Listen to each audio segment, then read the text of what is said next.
30 август чыгарылышында без Татарстан суверенлыгы декларациясының кабул ителү турында сөйләгән идек. Бүген әлеге теманы дәвам итәбез.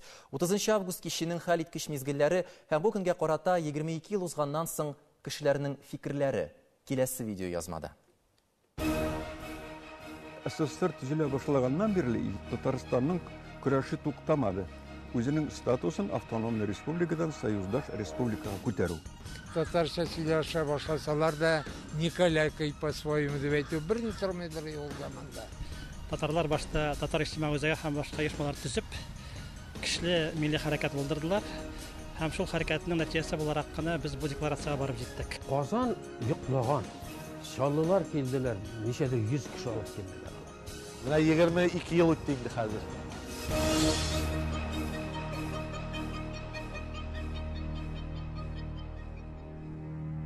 Biz özümüzün şundan da devlet yürüyüşüne tesir ete alatırgan tarihi dokumentler kabul etkenimizi anladık. O zor җиңү буларак кабул ителде. Шул декларацияны кабул итү һәм чынлыкта җиңү иде, чынлыкта. Чөнки тыныч юл белән без үзебезнең сәяси ихтиярны күрсәттек Мәскәү каршында. Biz şol игълан иткән көнне ни белән биимҗелибез анда. Хәмдинә Тимиргалиева белән җырчыбыз. Көчле иде, бик шәп калкыныш иде. Мин сөйнешемнән җылыйдыр идем. Депутатлар декларация проектын берничә көн тикшерә. 30 августта утырыш кичке сәгать 10-га кадәр сузыла. Документны кабул итүне 31-нә күчерү тәкъдиме яңгырый.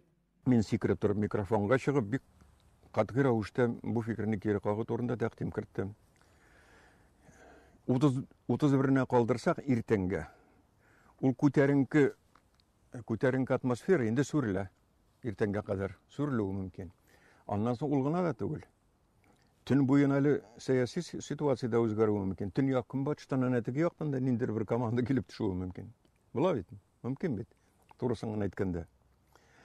Аннан соң 30 августта безнең сессияның утырышын бөтен халык карап утырды. Казан урамнары, Чаллы урамнары, Түбәнкам урамнары халык белән тулган. Бөтенесе көтәләр.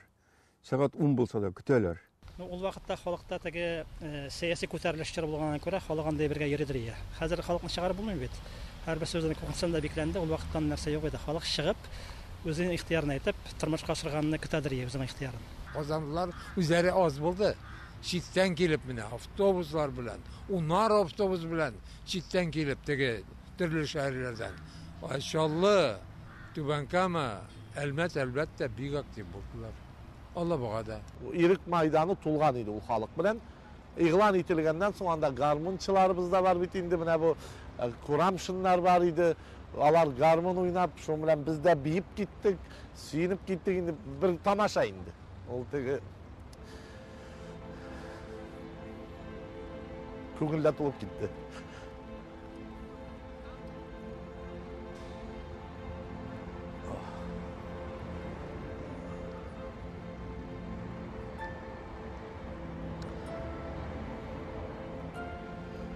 Ey Allah. Менә 22 ел үтте инде хәзер. Әйрек Гариф инде 20 ел Австралиядә гомер итә. Казанга кайткан сайын үзгәрешләр сизә. Күпне теләгәник, әлбәттә ул суверенлыктан бердән инде тел мәсьәләсендә минем иң авырта торган нәрсә, һәр хәлдә туган телебезнең бераз шушындый халәттә булганы күңелне бик каты инде авырттыра. Татарстандагы яшәүче бөтен халыклар минемчә шушы конституциябыз белән кабул иткән татар телен дәүләт теле дигәнне бөтен халык белергә тиеш. Татарстанда яши икән ул. Менә кунак белән туристтан башка. Әле аның хөрмәт итә торган кунагы булса, килер алдыннан ул булса да ирәнә нине. Чөнки безнең телебез бетсә, милләтебез бетә дигән сүз. Милләтебез бетсә, дәүләтебез бетә дигән сүз. Без бу декларацияны тулайым файдалана алмадык.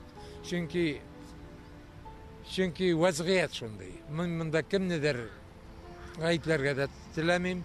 Çünkü biz demokratik devlet tüzürge kaybırlarımız tilese de resebitan hazır değil. Тарихчылар фикеренчә 1980 еллар азагында татар милли хәрәкәте җанланып китмәгән булса, бернинди суверенлык декларациясе кабул ителмәс иде. Бу факторны онытырга ярамый.